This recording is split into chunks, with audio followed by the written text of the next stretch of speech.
이번 종목 플레이팅으로 가보겠습니다. 시장에 맞는 종목들 소개해드리면서 최근 수익 어땠는지부터 살펴볼 네. 텐데요. 크게 세 가지, 삼성전기, SL 그리고 이따가 마지막에 현대위아까지 볼 텐데 삼성전기 어땠나요 지금? 삼성전기 흐름 엄청 좋았죠. 음. 첫 번째 종목으로 가지고 나왔던 종목인데요. 이 노란색 표시로 된 날이 제가 말씀해 드린 날이에요. 그리고 네. 다음 날부터 뭐 연일 상승 랠리가 나와줬고 삼성전기 같은 경우는 다들 알다시피 실적으로 보여주고 있습니다. 이 회사가 어쩌면 과거의 데이터나 이런 부분을 보면 기판 산업과 MLCC 산업, 뭐 이런 자율주행 산업, 뭐 이런 카메라 이런 부분을 전체적으로 하고 있는데 네. 이 회사 그러니까 이렇게 보시면 돼요. 이 회사 산업군이 여러 개잖아요. 그게 호재가 이번 연도부터 다 모이고 있습니다. 기판이 잘 나갈 땐 MLCC가 잘 못 나갔고 뭐 자율주행이나 이런 부분도 못 나갔던 부분이 네. 이제 기판도 잘 나가고 MLCC도 잘 나가고 자율주행까지도 확장이 계속적으로 되고 있기 때문에 이 회사의 전성기가 지금 왔다라고 볼 수가 있고 그 가격이 지금 최고가를 갱신했던 모습세가 나왔다라고 보여요. 그리고 삼성전기 같은 경우 전망성이나 뭐 증권사 리포트나 이런 부분을 보면 막 30만 원 넘는 것도 되게 많습니다. 거의 뭐 AI 관련된 기업들 중에서 탑픽으로 꼽는 사람들도 많고 네. 저 또한 이 종목이 제일 좋다라고 생각이 들고 있기 때문에 어떻게 보면 첫 번째 이 4시 방송 처음 하면서 갖고 왔던 종목이었는데 한 20% 넘게 올라갔어요. 근데 만약에 들고 계신 분들이라면은 저는 30만 원까지는 보자. 그 30만 원. 이하에서 파는 거는 조금 아쉬울 가능성이 있다라고 생각이 드는 부분. 그 삼성그룹 자체가 저는 내년에 좀 더 기대되는 부분이 이번에 홍라이 명예관장님 지분, 삼성물산 지분이 이재용 네. 회장님한테 옮겨갔잖아요. 그게 이제는 내년부터 이제는 본격적으로 이제 이재용 회장님이 이제 등기사 선임이나 이런 부분이 된다고 본다면 네. 삼성 전체적으로 M&A나 아니면은 대규모 투자나 이런 걸 본격적으로 나올 가능성이 높게 평가를 하고 있고 또 이번 연도 11월 달에 또 얘기했잖아요. 우리나라에 네. 국내 투자를 200조 넘게 투자를 한다고 했던 부분이 내년부터 가시성이 나와준다고 본다면 조금 더 기대를 해볼 수 있기 때문에 삼성전기는 계속적으로 가져가야 될 종목이다라고 말씀을 해드리고 싶습니다. 네, 삼성전기 봤는데 삼성전기가 지금 요즘에 많이 이야기가 나오긴 했지만은 이렇게 올랐음에도 불구하고 내년 모멘텀이 더 기대가 된다 이렇게 평가를 해주셨습니다. SL은 어떻게 보고 계신가요? SL은 진짜 많이 말씀드렸어요. 제가 거의 뭐 10월 달부터 계속적으로 장기 투자해야 된다라고 했었는데 약속을 드렸던 게 있어요. 네. 이게 갑자기 올라갈 것 같으면 제가 말씀을 드리겠다라고 네. 했는데 네. 약속을 지킨 것 같아요. 제가 저번 주 월요일 날 말씀드렸죠. 저 네모난 박스 표시 때가 딱 전날인데 네. 이제 SL이 집중적으로 봐야 된다라고 했던 부분이 뭐냐면 아까도 얘기했다시피 SL 같은 경우는 휴머노이드 그 모빌리티 기업이에요. 네. 그러니까 자동차 헤드램프나 이런 부분을 하는 기업인데 이제는 휴머노이드 산업으로 바뀌고 있다라고 얘기를 했고 HL 만도가 먼저 선제적으로 올라가주는 모세가 나왔습니다. 네. 액추레이터 산업이나 이런 부분을 확장을 한다라고 보면서 HL 만도 같은 경우는 솔직히 조금 더 아쉬워요. 왜냐면 상승률이 더 좋죠. 그죠. 그냥 딱 봐도 SL이랑 비슷한 부분에 있었는데 올라간 거 보면은 이 종목 같은 경우에 거의 50%가 넘는 무섭게 올랐는데요? 네, 그만큼 HL 만도 같은 경우도 똑같습니다. 이 회사도 잘 모르시는데 네. 그 우리나라 자동차 부품 회사 거의 넘버 2다라고 보시면 돼요. 현대모비스 다음으로 제일 좋은 회사다. 네. 이 회사 같은 경우도 휴머노이드 관련된 부품이나 이런 산업으로 확장이 되면서 이제 아까도 얘기했다시피 이제 자동차 부품에서 이제 피지컬 AI 쪽으로 바뀌면서 밸류 측정이 다시 되면서 급등하는 모세가 나왔고 네. 제가 강조를 해드렸던 SL 같은 경우도 이 종목 같은 경우는 아까 HL 만도에 비해서는 조금 아쉽긴 하죠. 네, 비슷한 흐름을 나타냈는데 그래도 어느 정도 딱 급등하기 전에 말씀해 드렸던 부분이 제일 컸다. 네. 그리고 나서도 뭐 거의 20% 넘는 상승세가 나와줬기 때문에요. 약속은 지켰다. 네, 저 지켜주지 않았나. 기억납니다. 네. 계속 얘기해 주셨고 네. 지금 사실 보면은 지금 많이 올랐잖아요. 왜냐면 이 SL 같은 경우도 장기 투자하시라고 했어요. 왜냐면 워낙 무거운 종목이다. 자동차 부품 관련된 종목들이 현대차도 다들 뭐 좋다 하는데 언제 갈진 모른다. 근데 그런 종목들을 장기 투자를 하신다라고 보면 네. 괜찮다라고 했었고 근데 만약에 이 방송을 계속적으로 보시면 급등하기 전에 제가 말씀해 드리겠다라고 했고 그냥 딱 맞춰줬죠. 네.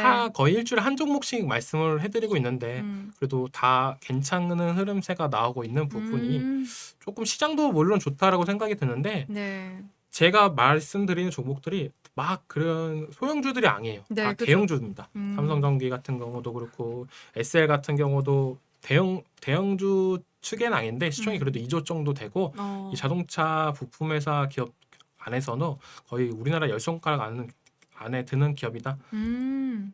생각하는 만큼 너무 우리가 종목을 보실 때 많은 종목을 보시는 것보다도 네. 제가 항상 얘기하는 게 대형주 위주로 집중적으로 보셔도 됩니다. 지금 시장이 약간 그 대형주도 수익률이 많이 나는 그런 상황인 거죠. 왜냐면 SK하이닉스, 뭐 삼성전자 그죠. 이런 종목들이 보여줬다고 생각이 들고 있고요. 지금 정부 정책이 그 코스피 투자라고 했었잖아요. 네. 코스닥도 뭐 활성화 정책을 한다라고 했는데 음. 코스닥은 더 종목 압축 장세가 나옵니다. 왜냐면 코스닥은 더 살 게 별로 없어요. 그렇죠. 일단 집중돼 있죠. 네, 2차 전지, 로봇주, 로봇주, 뭐 반도체 바이오. 소부장, 2차 뭐 음. 제약 바이오 이렇게 별로 없는 부분이 있기 때문에 또 음. 압축이 되는 부분이 있고 그렇기 때문에 대형주 위주로만 계속적으로 플레이를 하셔도 저는 시장 대비 수익률이 많이 나을 가능성이 있다. 네. 그리고 너무 올라가는 종목들을 막상 들어갈 거라면 네임드 있는 종목들 너도 알고 나도 알고 있는 종목들 같은 경우 네. 솔직히 말해 삼성전자 오늘장에서도 뭐 11만 원을 다시 넘겨주는 모세가 나왔는데요. 네, 삼성전자가 요즘 무섭더라고요. 네, 이 말이에요. 그러니까 지금은 솔직히 말해서 유동성 장세. 나라에서 돈을 너무 많이 풀고 있어요. 그러니까 너도 나도 막 주식하는 사람들이 기존에 내 주위에서 뭐 5명이었다라고 본다면 네. 10명 중에 5명이었다면 네. 이제 10명 중에 8명을 합니다. 그러더라고요. 9명은 안 해요. 그 사람들은 뭐 절대 안 할 사람. 원래 안 하는 웬만해서 사람들? 절대 안 한 사람들. 원래 안 하는 아니면은 사람들? 돈이 없어서 못 하는 사람들 가능성이 있고 돈이 조금이라도 있으면은 요즘에는 뭐 삼성전자 사야 되냐, SK 하이닉스 사야 되냐. 연말 뭐 회식이나 이런 모임만 되면 그 얘기가 계속적으로 많아지고 있는 부분이 아까도 뭐 얘기했다시피 뭐 소비 쿠폰이나 이런 부분이 또 이번 뭐 추경안 예산 나왔잖아요. 네. 그럼 뭐 내년에 또 얼마를 풀겠다라고 하면 그만큼 유동성 장세가 나오고 있는 부분이에요. 그 시장의 자금들이 주식시장을 더욱더 활성화가 될 가능성이 있기 때문에 아까 삼성전기도 만약 네. 들고 계신 분들 팔지 말라고 한 게 그거예요. 이왕 고점에서 내가 신규로 들어갈 거라고 하면 남들이 다 알고 있는 종목 들어가라. 좋다고 하는 거예요. SK하이닉스, 삼성전자 그리고 뭐 방산주 같은 경우도 오늘 같은 경우도 왜 올랐냐 봤는데 네. NSS 얘기가 나오고 뭐 중국의 국방백서 얘기가 나오자마자 또 하나 에어로스페이스나 뭐 현대로템 같은 경우도 종목들이 네. 올라가주는 모세가 나왔기 때문에 실적이 좋고 성장성이 있는 종목들은 내년 상반기 못해도 3월 달까지는 상승 랠리가 나올 가능성이 있다. 그 이유는 유동성 장세 그리고 반도체 성장성이 맞물려 있기 때문에 저는 그렇게 보고 있다라고 말씀을 해드리겠습니다. 듣고 있다 보니까 갑자기 떠오른 얘기가 네. 지금 우리나라가 상법 개정안 이런 게 바뀌어서 이제 수많은 대기업 산하의 하청 업체들이 네. 독자적으로 오너 기업하고 뭐 협상을 할 수 있게 법을 바꿔서 좀 문제가 많은데 아까 좀 전에 선생님 말씀하신 게 이제 그 자동차 부품 회사라고 하시는 것 같아요, 그렇죠? 우리나라가 갖고 있는 그 하청이라는 독특한 시스템이 있어요. 그게 지금 우리나라 좌파 진영에서 자꾸 하청 시스템을 뭐 갑질을 한다. 뭔가 너무 그 원청 업체가 너무 괴롭힌다 이런 식으로 이렇게 프레이밍을 하는데 네. 대한민국이 원자력 발전소를 전 세계에 수출할 수 있게 된 것도 하청이라는 시스템이 있기 때문에 가능했던 겁니다. 왜? 원청은 불가사의한 조건을 요구해요. 하청 업체에. 네. 그 하청 업체는 어떻게든 그 요건을 맞춰 오는 겁니다. 그 과정에서 7, 80년대 우리나라 현대자동차나 기아자동차에 납품했던 부품 회사들이 전 세계 어디 나가도 큰 소리 쳐요. 그만한 가격 경쟁력을 갖지를 못하는 거예요. 네. 그래서 우리가 하청이란 시스템을 일시정지해 놓고 보면 분명히 갑질이라고 보이는 측면이 있을 거예요. 네. 그러나 장기적으로 보면 그러한 악조건이 굴지의 중소기업들을 이렇게 만들어낸 것이 아닌가. 그 모처럼 자동차 부품 회사가 잘 나가고 있다 그러니까 저도 기분이 좋습니다. 네, 그죠. 어쨌든 근데 박사님은 주식 하시나요? 저는 안 합니다. 그러니까 사실은 박사님 같이 이렇게 국제 정세에 빠삭하신 분들이 주식을 하면 오히려 더 잘할 수도 있는 거죠. 다 약간 네. 잘 모르겠어요. 그러니까 너무 아는 게 많으면 오히려. 네, 그게 네. 되게 흔들립니다. 원래 중이 자기 머리 못 갖고 점장이가 자기 자주 못 봐요. 네. 그런 부분도 있는데요. 네네. 요즘은 네. 정말 어떻게 본다라면 초보자분들이 더 수익이 커요. 어. 왜냐면 저 같은 사람은 솔직히 말해서 삼성전자나 네. SK하이닉스 같은 경우는 네. 이제는 좀 팔아도 된다라고 하는데 근데 더 사. 사람들이. 더 사는 사람들도 있고 그러니까 안 파는 사람들이 있어요. 그러니까 막 제 친구들 중에서도 네. 뭐 6만 원, 6만 원대는 제가 거의 다 사라고 했던 부분이 있기 네, 때문에 네. 이제 10만 원 넘으면 팔아도 된다라고 음. 했어요. 그러니까 9만 원, 9만 5천 원부터 11만 원까지는 팔자. 팔았으면 좋겠다. 나 이제 내 손 떠났다라고 했는데 계속 올라. 이게 계속 안 팔고 있는 애들이 그런 애들이 뭐 아. SK하이닉스 들고 있는 애들 같은 네. 경우는 정말 이제는 뭐 SK하이닉스 50만 원 이상까지 갈지 누가 알았겠습니까? 20만 원까지 갈지 그런 사람들이 더 수익이 많이 나는 장이다라고 생각이 들고 있기 때문에 네. 아까도 얘기했다처럼 네임드 있는 종목들은 당분간은 팔지 말자. 아. 유동성 장세가 나올 때 이게 어느 정도 마무리가 될 때까지는 들고 있자. 네. 항상 인플레이션을 우리가 대응할 수 있는 부분 어떻게 본다면 원화 가치가 하락을 할 수 있는 하락을 우리가 방어하기 쉬운 게 뭐냐라고 네. 본다면 그 나라에서 달러를 제일 많이 버는 기업을 사던가 아니면 그 나라의 대장주를 사던가 1등주를 사던가 이겁니다. 네. 근데 그게 삼성전자잖아요. 그죠. 원화 가치 계속 떨어진다 하는데 네. 삼성전자 같은 경우는 외국에서 이제 갤럭시나 이런 부분을 계속 달러를 벌어오죠. 그리고 삼성전자 입장에서는 원화 가치가 떨어지면은 우리나라 이제 외국에서 버는 것보다 네. 인건비가 더 덜 나가는 부분도 있죠. 그죠. 그런 부분이 있기 때문에 이런 인플레이션이나 이런 부분을 해지할 수 있는 부분은 뭐 달러를 사는 방법도 있겠지만 네. 저는 어떻게 보면 그 나라의 대장주를 사는 거 대표적으로 어. 삼성전자, SK하이닉스 이런 부분이 마저 떨어지면서 그러니까 예측할 수 없는 수급이 많이 들어왔어요. 그러니까 신규 자금들이 SK하이닉스나 삼성전자 이쪽으로 많이 들어오면서 주가를 올렸고 그 주가를 수익 본 사람들이 이제 뭘 살까 하다가 아까도 얘기했던 뭐 삼성전기나 네. 현대차나 이런 쪽으로 많이 분산이 되면서 어느 정도 알 법한 종목들은 시세가 잘 나와주고 있다라고 생각이 들고 있습니다. 네. 좋네요. 자, 이번에는 마지막으로 우리 현대위아라는 네. 종목을 추천을 해주셨는데 현대위아 저는 조금 생소하거든요. 현대는 좀 알겠는데 네. 현대위아 어떤 기업이죠? 이 회사 같은 경우도 현대차 네. 그룹에 속해 있는 기업이다라고 보시면 돼요. 근데 이 회사 방위 산업도 하고 모빌리티 산업도 하는데 네. 모빌리티 산업 쪽에서 좀 유심히 봐야 되는 부분이 음. 이제 주차 로봇 맞춤형 주차장에 개발을 한다라고 얘기가 나왔어요. 신기하더라고요. 저거 네, 보니까. 그러니까 이게 들어가서 자동차를 이동을 한다는 건데 네. 서울이나 수도권 같은 경우는 어떻게 보면 혁신이 될 가능성이 높은 부분이 주차나 이런 대란이 되게 많잖아요. 이동 네. 주차를 해야 되고 그리고 주차장이나 이런 부분을 맞추려고 본다면 많은 뭐 주차 대수나 이런 부분이 될 수도 있는 부분이 있는데 이 주차 로봇으로 인해서 발렛 파킹이나 이런 부분이 더 편해진다라고 본다면 네. 조금 더 나아질 가능성은 있다라고 생각을 하는 부분이 있기 때문에 네. 현대위아 근데 이게 여기서 끝나는 게 아니라 이걸 토대로 더욱더 활장이나 발전이 될 가능성이 좀 높다고 생각이 들고 있습니다. 우리나라뿐만 아니라 뭐 글로벌적으로 뭐 뉴욕이나 런던이나 이런 나라 보면은 진짜 주차비가 천문학적입니다. 우리나라도 뭐 강남 쪽이나 뭐 용산이나 이런 데 비싸다고 하는데 네. 진짜 해외 나가 보면 주차비가 더 천문학적인데 이런 부분이 어느 정도 해소가 될 가능성이 전 있다라고 생각이 들고 있고 주차비는 참 그렇게 아깝다고. 주차비요. 그죠? 네, 하는 것도 아닌데 네. 그냥 아깝다고 하더라고요 사람들이. 전 차가 없어서 모르지만. 맞아요. 네네. 주차비. 근데 주차를 하는 게 벌금 안 내는 것보다 더 낫습니다. 네. 그런 부분이 있다라고 생각이 들고 있고 주차 로봇 네. 같은 경우도 현대유아가 이제는 이런 부분에서 기술력이나 이런 부분이 나온다라고 본다면 이걸 토대로 이제는 또 현대자동차가 하고 있는 메타플랜트 아메리카나 이런 부분에서도 더욱더 활성화가 될 가능성은 있다라고 생각이 들고 있기 때문에 요즘 현대차 관련된 종목들 현대오토에버라는 종목이 네. 각광을 받고 있어요. 이 종목이 왜 각광을 받고 있냐라고 본다면 현대차에서 보스턴 다이내믹스에서 로봇을 생산과 제조를 한다고 했고 네. 현대오토에버에서 AS를 한다고 했어요.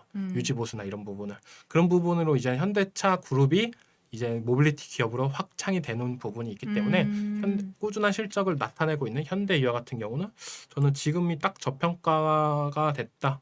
지금 지점 괜찮은 지점이다. 많이 높아요. 근데 우선 더 올라갈 가능성이 충분히 있다라고 생각하는 부분이 뒷장으로 넘어가시면 네. 4분기에도 실적으로 어느 정도 나올 가능성이 높다라고 생각하는 부분. 모빌리티 자동차 부품 쪽이나 이런 부분이 아까 계속적으로 얘기하는 부분이 3분기가 정말 안 좋았습니다. 네. 관세에 대한 영향인가 이런 부분이 다 많이 받았던 부분이 4분기부터는 나아질 수 있는 부분이 있기 때문에 항상 조금 괜찮은 종목들을 보시려고 본다면 직전 분기보다 실적이 조금 더 나아지고 있냐, 아니 작년보다 더 좋아지고 있냐 이런 부분 관점으로 보실 수 있는데 현대유아는 그런 부분에서 맞아떨어지고 있다라고 생각이 들고 있고 모빌리티 쪽에서 이제는 휴머노이드 쪽으로 밸류를 다시 측정을 본다라고 보면 네. 조금 더 괜찮지 않을까라고 생각이 들고 있습니다. 네. 제가 저 자동 주차하는 걸 영상으로 본 것 같은데 참 놀라웠습니다. 근데 네. 제가 궁금한 거, 저게 현대위아만의 독자 기술이 안에 탑재되어 있는 건가요? 아니면 그렇죠. 어떻게 보면 현대위아사의 주차 로봇 제어 소프트웨어 솔루션을 제공할 계획이다라고 했잖아요. 그러니까 개발에 대해서 맞손을 하고 있는 것 부분입니다. 그러니까 이동하는 것도 중요하지만 맞춤형 주차장을 만들어야 돼요. 우리가 기존에 알고 있었던 주차장 대비 이제 조금 바뀌겠죠. 왜냐하면 로봇이 이동을 할 수 있는 주차장이기 때문에 주차 공간이나 이런 부분이 더 좁아질 가능성도 있습니다. 네. 그러니까 그런 부분에 대해서 현대건설과 맞춤 주차장이나 이런 부분이 완성이 된다라고 본다면 조금 더 나아지지 않을까. 지금 저 북한, 중국의 해커들이 저거 빼가려고 열심히 노력하고 있겠네요. 그래서 저런 저 고유한 기술, 독자 기술을 가지고 저런 아이디어 상품들이 나올 때 우리가 산업 스파이 예방하는 데서도 국가정보원이나 간첩법이 좀 강화될 필요가 있습니다. 이게 전혀 맞아요. 정치랑 이게 주식 투자가 별개가 아니라고 제가 말씀드리는 거지. 네. 지금 저 국가보안법이나 간첩법을 좀 그 외연을 넓혀야 될 때라는 게 바로 제가 저 얘기를 하는 거예요. 지금 굴지의 중소기업들이 정말 그 기업가들이 인생을 갈아 넣어서 만든 네. 독자 기술도 우리가 보호하고 네. 간첩들 잡는데 우리가 지혜를 모아야 되지 않나. 뜬금없지만 그 얘기가 떠올랐습니다. 네. 갑자기 그 얘기하니까 항상 얘기하는 게 그겁니다. 로봇 청소기. 아. 우리나라 기술이 중국에 넘어가면서 그렇죠. 요즘 중국 많이 나오더라고요. 엄청 저렴하게. 그래가지고 이제 로봇 네. 청소기 같은 것도 우리나라가 원래 더 먼저 시작을 했고 네. 원천 기술이나 이런 부분을 갖고 있었던 네. 부분이 중국 쪽으로 기술력이 넘어가면서 완전 중국이 더 활성화가 된 거죠. 중국 다이슨도 차이슨 이렇게 바꿔가지고 팔잖아요. 네. 네. 그게 기술만 빼가면 다행인데 거기다 안 좋은 걸 심어요. 사생활 침해하고 녹음하고 도청하는 기술 이런 것들이 아마 큰 문제가 될 겁니다. 아니 제가 네. 언제 아는 지인이 네. 인공지능 무슨 블루투스 스피커를 선물해 준 거예요 저한테. 네. 그래서 뭐 시키는 대로 해갖고 뭐 핸드폰하고 뭘 동기화를 하고 어떻게 하고 하는데 뭐 별거 없어요. 뭐 라디오를 틀어줘 뭐 이런 건데 겁이 덜컥 나는 거예요. 이게 그렇죠. 지금 내 목소리를 녹음하고 있거나 핸드폰하고 동기화가 됐으니 내 핸드폰의 정보는 과연 안전한가 이런 생각이 들더라고요. 네. 맞아요. 우리 마이무스님이 국가보안법 중요합니다. 산업 스파이를 잡아야 합니다. 해주셨어요. 그러니까 자동차 주차 해결 진짜 저도 보면서 되게 신박하다. 그러니까 만약에 자동차가 지금 자율주행도 많이 궤도에 올랐잖아요. 그러면은 테슬라가 운전까지 해줘, 현대 자동차가 운전까지 해줘, 그리고 주차까지 딱 해줘 이러면은 정말로 좋겠다. 근데 한편으로 드는 생각이 그러면은 운전면허라든지 이런 거 필요 없게 되는 그런 날이 올까? 아니죠. 생각이. 아니죠. 왜냐면 항상 네. 그런 건 있습니다. 네. 뭐 자율주행이나 이런 부분이 돼도 이게 이게 진짜 그 사고가 났을 때 누가 책임질 거냐. 이게 그게 되게 어려운 부분이 있기 때문에 사람을 태워놓고 움직이는 거예요. 아직까지는. 네. 그럼 계속 깨 있어야겠네요. 잠은 절대 그러니까 못 로보택시 같은 경우도 진짜 미국이나 이런 부분에서 계속적으로 막 하고 있는 부분이 네. 많은 데이터도 많이 필요하고 뭐 어떻게 보면 법적이나 이런 부분이 제재가 돼야 활성화가 될 수 있다는 부분이 저번 주 제가 그랬잖아요. 우리나라 네. 로보택시 들어오려고 한다면 못 들어올 가능성이 높다. 왜냐하면 택시 면허가 없기 때문에. 그러네요. 네. 이런 부분들 참. 그럼 현대 위아랑 같이 갈 수 있는 성장 모멘텀. 그러니까 아까 말씀해 주셨던 게 현대 오토에버, 네. 현대 모비스 이런 것들이 다 묶어가지고 같이 성장할 거다 이렇게 보시는 거죠? 자동차 쪽이 전반적으로 다 좋다라고 생각이 들고 있습니다. 그러니까 네. 현대차 그룹이 이제는 시장에서 재평가를 받고 있다라고 보시는 게 제일 좋다라고 생각이 들고 있어요. 네. 우리가 쉽게 얘기하면은 현대차 올라가면 기아차 올라갑니다. 그죠. 네, 기아차 올라가죠. 네. 근데 현대차 올라갔는데 기아차는 많이 안 올라갔어요. 그 말이 뭐냐면 기아차는 솔직히 말해서 자동차만 합니다. 근데 현대차가 올라간다는 거는 뭐 현대 모비스나 아까 말씀드렸던 현대 오토에버나 네. 이런 종목이 왜 더 올라갔냐면 네. 로봇으로 재평가를 받고 있다고 보시면 돼요. 그러니까 현대차 올라갈 때 기아차 같이 올라간다는 건 자동차가 많이 팔리니까 이 산업 모빌리티 산업이 좋아지는구나 네. 이렇게 볼 수가 있는데 현대차만 독점적으로 올라간다는 거는 이 회사 자체가 이제는 자동차뿐만 아니라 이제는 자율주행 그리고 이제 휴머노이드 이쪽의 산업에 올인을 하겠구나. 네. 그런 모세가 나오고 있습니다. 진짜 이제 23년도까지 뭐 로봇 이게 현대차에서 얘기했던 부분인데 네. 우리는 로봇을 만드는 파운드리 공장을 만들고 싶다라고 아. 얘기를 했어요. 그 현대차는 이제 어떻게 보면 로봇 기업인 거네요. 그러니까 음. 한국 반도체에 TSMC가 있다라고 네. 본다면 로봇에는 자기가 그런 걸 하고 싶다는 거죠. 어. 그러니까 우리도 너네가 원하는 로봇, 그러니까 뭐 애플 같은 경우나 아니면은 뭐 다른 그 어떻게 보면 원하는 로봇을 얘기를 하면 우리가 그거에 맞춰서 로봇을 만들어서 판매를 하고 이런 부분을 하고 싶다는 거죠. 네. 그러니까 좋습니다. 어떻게 보면 보스턴 다이너믹스가 미국 기업이잖아요. 네. 물론 현대에서 어느 정도 지분이나 이런 거 갖고 있겠지만 음. 그런 부분이 있지만 딱 맞아 떨어지는 거예요. 그러니까 음. 글로벌 정책과 그리고 미국이 원하는 리즈나 이런 부분이 맞아 떨어진다고 본다면 음. 진짜 현대차가 제2의 테슬라가 될 가능성 전 있다라고 보고 있습니다. 오, 긍정 전망을 해주셨습니다.